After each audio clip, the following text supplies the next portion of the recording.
बागमती गाउँपालिका ward number 7 गिम्दी Narayan डाँडा ललितपुर स्थित गिम्दी प्रवासी युवा समाज अभियानद्वारा पुनस्थापित श्री नारायण भगवानको मूर्तिसहित मन्दिरको 2078 साल पौष 30 गते माघे सङ्क्रान्तिको अवसरमा विधिवत रूपमा पूजाआजासहित गाउँपालिका प्रमुख वीरबहादुर लोप्चनज्यूको प्रमुख आतिथ्यमा समुद्घाटन गरी प्रतिस्थापन गरिएको छ।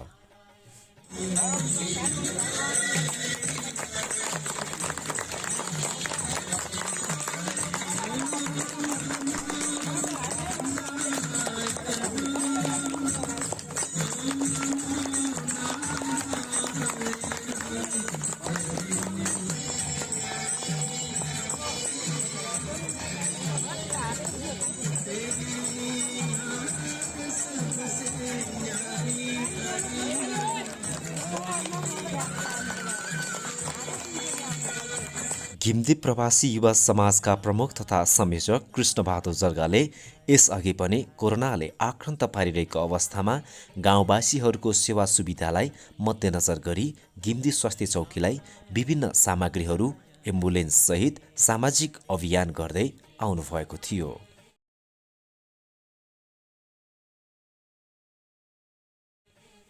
साथै उहाँले गिम्दी नारायण डाँडामा नारायणको मूर्तिसहित मन्दिर पुनस्थापनाको 7औं अभियान समेत सम्पन्न भएको बताउनुभयो।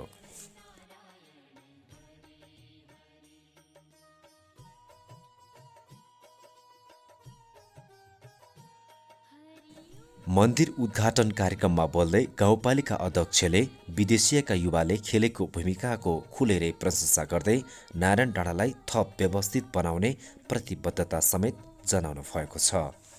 यहाँको वडा अथवा यहाँको हामी गाउँपालिकाले हामी जनप्रतिनिधिहरूले यहाँ योलाई संरक्षण र सम्वर्धन गरेको कुराहरूमा हामी हरेक किसिममा चाहिँ सहयोग गर्ने प्रतिबद्धता व्यक्त गर्न चाहन्छु। उहाँले प्रवासी युवाहरूले यसअघि उपलब्ध गराएको एम्बुलेन्सले गाउँपालिकामा पुर्याएको योगदानको पनि स्मरण गर्नुभयो। योभन्दा अगाडि तपाईँको एउटा एम्बुलेन्स चाहिँ युवा प्रवासीहरूले एम्बुलेन्स खरिद गरेर गिम्दीवासीलाई पठाएको छ। त्यसलाई हामीले गाउँपालिकाले हाम्रो चालक र हाम्रो यो तेलको व्यवस्था गरेको छ र यसै गरी आफ्नो ठाउँको विकास हाम्रो पनि जिम्मेवारी हो भन्ने ठानेर प्रवासी युवा समाजले उदाहरणीय काम गरेको भन्दै गाउँपालिका उपाध्यक्ष रञ्जना घिमिरे लगायत अन्य व्यक्तित्वहरूले समेत खुसी व्यक्त गर्नुभएको छ। एउटा विदेशमा बसेर कृष्ण जर्गा मगरज्यूले को संयोजकमा यतिका धेरै सहयात्रीसँग हातेमालो गरेर आज यो कामलाई सम्पन्न गरेर उद्घाटन समारोह पनि हाम्रो छौं। हामी धेरै खुसी छौं। विदेशी भूमिमा पसिना बगाएर आफ्नो भूमिको लागि गरेको माया कहिले नबिर्सिने उहाँको भनाइ थियो।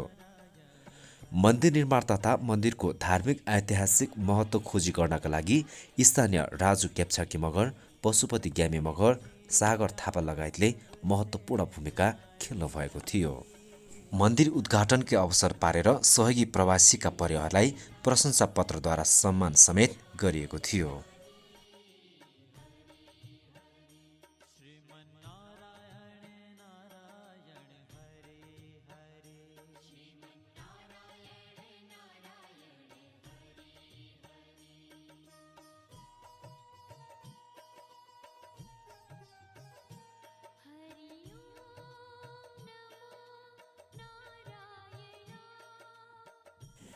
गिम्दी नारायण डाँडामा आजभन्दा करिब 200 वर्ष अघि नारायणको मूर्ति स्थापना गरिएको स्थानीयले बताएका छन्। नारायणको मूर्ति स्थापना गरेपछि उक्त ठाउँको नाम नै नारायण डाँडा रहन गएको हो भन्ने भनाइ छ। यस ठाउँमा आदिकालदेखि नै मगर समुदायको बसोबास रहेको छ। उक्त स्थानमा 200 वर्ष अघि हैजा लगायतका रोगका महामारीका कारण धेरैले ज्यान गुमाउनु पर्यो। लामो समयसम्म महामारी नरोकिएपछि कारण खोजी भयो। बुझ्दै जाँदा गाउँका जान्ने बुझ्ने र अग्रजले नारायण डाँडा स्थित बरपिपलको रुखसँगै नारायणको मूर्ति स्थापना गरी पूजाआजा गरेमा महामारी हट्ने बताए। सोही अनुसार मूर्ति स्थापना गरेर पूजापाठ गर्नाले महामारी हटेको जनविश्वास छ। सोही समयदेखि नारायण डाँडामा नारायणको मूर्ति स्थापना गरी पूजाआजा गरिँदै आएको छ। त्यसैले मन्दिर निर्माण भएसँगै स्थानीयको आस्था र विश्वास ठडिएको स्थानीय युवा अमिर थापा मगरले बताउनुभयो। प्रस्तर मूर्ति ढुङ्गाको मूर्ति थियो र यो मूर्ति स्थापना हुनुको मुख्य कारण के रहेछ भनेर खोज्दै जाँदाखेरि त्यतिखेर हाम्रो मगर समुदाय जो यहाँ पहिलेदेखि आदिकालदेखि बसोबास गर्दै आएको हो त्यतिखेर चाहिँ यहाँ एक किसिमको महामारी फैलिएको थियो, हैजाको त्यस्तै खालको अरू महामारी फैलिएर त्यो महामारीले धेरै समुदायका मानिसहरूको मृत्यु भयो। मृत्यु भइसकेपछि यो के कारणले भएको अब दैवीय प्रकोप हो या के हो भनेर जान्ने मानिस ज्योतिषहरूलाई हेराउँदाखेरि यहाँ यो बर पिपलको फेदमा एउटा नारायणको मूर्ति स्थापना गर्नु र त्यसको पूजापाठ गर्यो भने तपाईँहरूको त्यो जुन समस्या हुन्छ, तपाईँहरूले जुन भोग्नु भएको समस्या छ त्यसको चाहिँ समाधान हुन्छ भनेपछि त्यतिखेरका हाम्रा पुर्खाहरूले मगर समुदायका पुर्खाहरूले चाहिँ नारायणको प्रस्तरको मूर्ति ल्याएर यहाँ स्थापना गरेर पूजापाठ गर्न थालेपछि हाम्रो त्यहाँ गाउँमा भएको जुन समुदायमा भएको जुन समस्या थियो त्यो चाहिँ हल हुँदै गयो, त्यो समस्या समाधान भयो र रोग व्याधि लाग्न छोड्यो र जुन हाम्रो पुर्खा रहेको थियो, पुर्खाले जुन योगदान दिनुभएको थियो त्यसलाई हामीले मेटिन दिएनौँ र अहिले हामीले आएर त्यही योगदानलाई सम्झेर पुरानो मन्दिरकै रूपमा र त्यही नारायणकै मूर्ति ल्याएर चाहिँ प्रतिस्थापन गरेर सफल भएका छौँ। यसका लागि म यो गिम्दी प्रवासी युवा सङ्घलाई विशेष धन्यवाद दिन चाहन्छु। त्यसै गरी विक्रम सम्वत 2043-44मा बहुमूल्य नारायणको मूर्ति चोरी भयो। खोज्दै जाँदा 3-4 महिनापछि उक्त मूर्ति ठुलादुल्लुङको गुम्राङ भन्ने ठाउँमा फेला परेको थियो। तर 2055-56 सालतिर फेरि उक्त मूर्ति चोरी भएको थियो। श्रीनारायणको मूर्ति हराइसकेपछि भेट्टाउन सकिएन। माओवादीको जनयुद्ध भइरहेको उक्त समयमा मूर्ति खोजतलास गर्न सक्ने परिस्थिति पनि थिएन।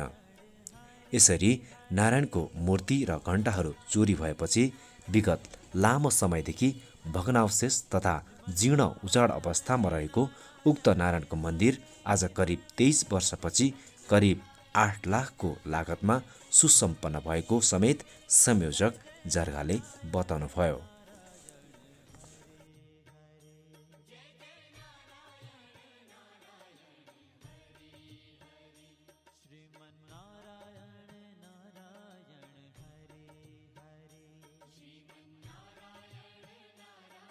जनप्रतिनिधिले गर्न नसकेको काम गिम्दी प्रवासी युवा समाजको पहल तथा अभियानमा करिब 7 महिनाको कठिन चुनौतीलाई समेत पार गर्दै हामीले उक्त मन्दिर तथा मूर्तिको पुनर्स्थापना गर्न सफल भयौँ भन्नुहुन्छ गिम्दी प्रवासी युवा समाजका प्रमुख तथा संयोजक कृष्णबहादुर जर्गा मगर।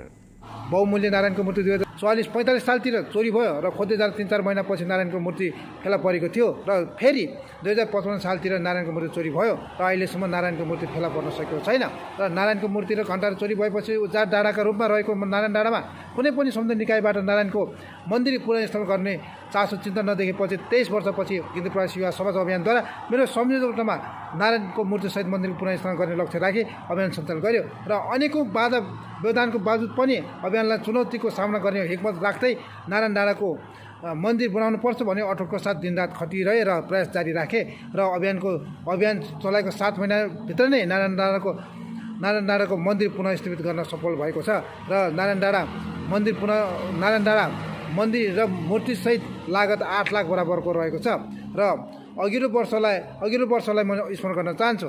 जनप्रतिनिधिले गर्न नसकेको काम गिम्दी प्रवासी युवा समाजले गिम्दी स्वास्थ्य चौकीलाई एम्बुलेन्स प्रदान गरिसकेको छ र एम्बुलेन्समा सम्पूर्ण साथीहरूलाई पुनः सम्झँदै धन्यवाद व्यक्त गर्न चाहन्छु। एक थुकी सुकी सयौं थुकी नदी भने चाहिँ स्वदेश तथा प्रवासी युवाहरूको सानो प्रयासबाट यतिसम्मको कार्ययोजना सम्पन्न हुने कुरामा विश्वस्त हुँदै संयोजक जर्गाले खुसी व्यक्त समेत गर्नुभएको छ। आर्थिक रूपमा सहयोग गर्नुहुने सहयोगी दाताहरू कृष्णबहादुर जर्गा मगर, नकुल बस्नेत, चन्द्र पाण्डे, गोमा फयाल, जय बराम, केशव घिमिरे, विष्णु दहाल सुजन, शुक्रराज सिङतान, सुरेन्द्र बोमजन, देवराज बस्नेत काजी, अनिसा बोमजन, दोर्णप्रसाद दुलाल, केशव घिमिरे, रणबहादुर भुलन, पदमबहादुर गोले, मनिषा अधिकारी, चन्द्रमान दैगी, सबिना घलान, राजु गौतम आश्राङ, रिना बोमजन, सञ्जीव बराम, प्रहलाद घिमिरे, दिलीप बस्नेत, शेखर क्याप्छाकी, सूर्य सिङतान तामाङ, जीवन तिमल सिन्हा, सरोज थोकर, देवबहादुर इजम लिम्बू झापा, इन्द्र तामाङ, शान्ति गोले, सुकु पुलामी मगर काभ्रे, शर्मिला चौरेल भटेडाँडा, राजु फयाल, मसिना दाहाल, हरिबहादुर सापकोटा, सुशीला जर्गा पुलामी काभ्रे, सनिता जर्गा मगर,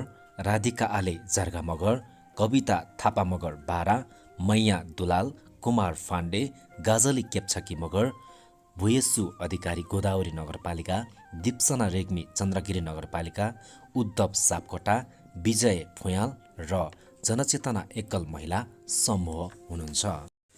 साथै यसअघि गिम्दी प्रवासी युवा समाजले एम्बुलेन्स खरिद गर्दा बाँकी रहेको रकम रु 1,31,000 समेत उक्त मन्दिरको लागि थप सहयोग भएको थियो। त्यसै गरी मन्दिरलाई घण्टा सहयोग गर्नुहुने व्यक्तिहरू कमल आलेमगर 5 केजीको घण्टा, जीवन तिमल सिन्हा 5 केजीको घण्टा, सुशीला राई फापरबारी 3 केजीको घण्टा सहयोग गर्नुभएको थियो। त्यसै गरी दिपेन्द्र विक ढुवानी सहित 2000 वटा इट्टा तथा रङ रोगन सहयोग गर्नुभएको थियो। त्यसै गरी समीर ग्यामी मगरले 5 बोरा सिमेन्ट उपलब्ध गराई सहयोग गर्नुभएको थियो। त्यस्तै नैतिक सहयोग अन्तर्गत आर्थिक सङ्कलनमा राजन आलेमगर, प्राविधिक सहयोगीमा गोपाल आलेमगर, मन्दिर व्यवस्थापनमा राजु क्याप्छाकी मगर, मूर्ति व्यवस्थापनमा सागर थापा मगरले विशेष सहयोग पुर्याउनु भएको थियो। संयोजक कृष्णबहादुर जर्गा मगरले गिम्दी नारायण डाँडामा नारायणको मूर्तिसहित मन्दिर पुनस्थापित अभियानमा निस्वार्थ सेवाभावले आर्थिक, नैतिक, जिन्सी एवं साथ सहयोग र हातेमालो गर्नुहुने सम्पूर्ण देश तथा विदेशमा रहनुभएका समाजसेवी सहयोगी दाताहरूप्रति हार्दिक कृतज्ञता व्यक्त समेत गर्नुभएको छ। साथै उक्त दिनको मन्दिर उद्घाटन सँगसँगै उक्त मन्दिरको रेखदेख तथा थानी पुजारीको रूपमा गाउँकै ज्येष्ठ नागरिक हरिबहादुर थापा मगरलाई जिम्मा दिएको छ।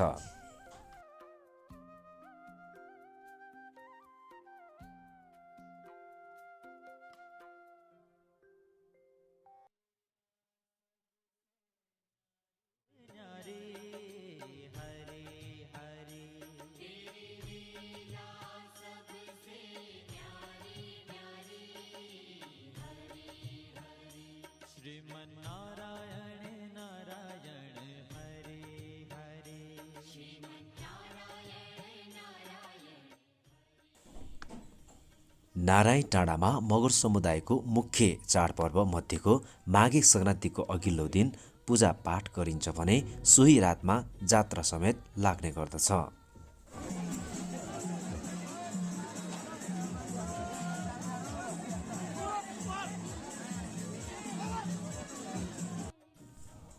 उक्त जात्राको अवसरमा स्थानीय लोक संस्कृति झल्किने बाँसुरी, मादल, लोक दोहोरी, लामो भाकामा गीत गाउँदै नाच्ने चलन पनि रहेको छ।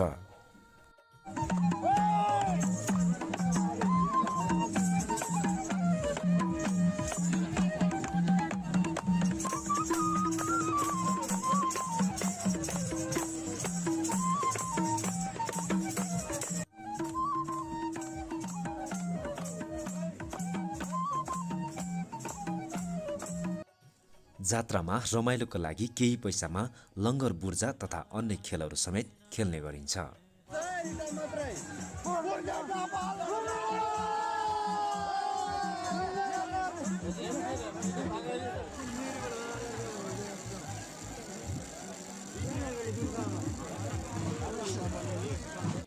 साथै युवा युवतीहरूको जमघट, युवा पुस्ताको रोजाइको गीत सङ्गीत डिजेहरूमा समेत रमाउने गर्दछ।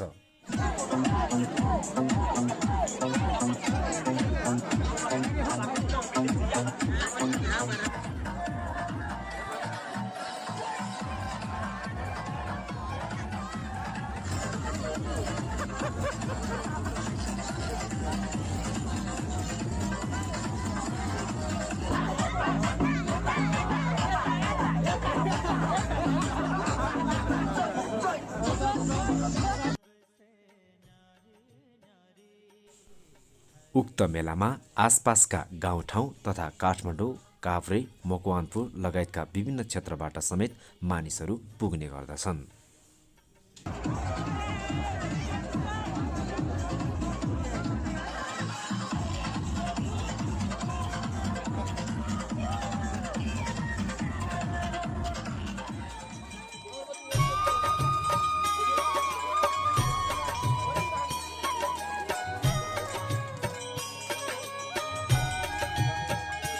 श्रीमन्नारायण नारायण हरे हरे श्रीमन्नारायण नारायण हरे हरे श्रीमन्नारायण नारायण हरे हरे श्रीमन्नारायण नारायण हरे हरे तेरी लीला सबसे न्यारी न्यारी हरे हरे तेरी लीला सबसे न्यारी न्यारी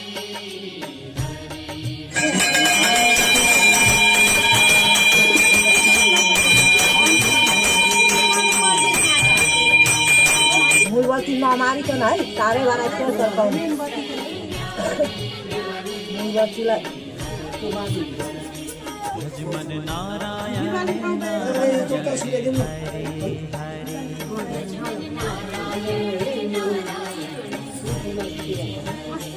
जय जय नारायण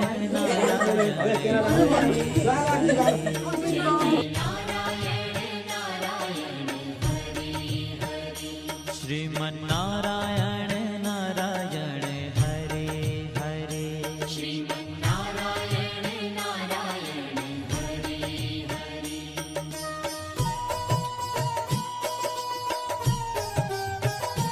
हरि ओम नमो नारायण ओम नमो नारायण हरि ओम नमो नारायण हरि ओम नमो नारायण हरि ओम नमो नारायण ओम नमो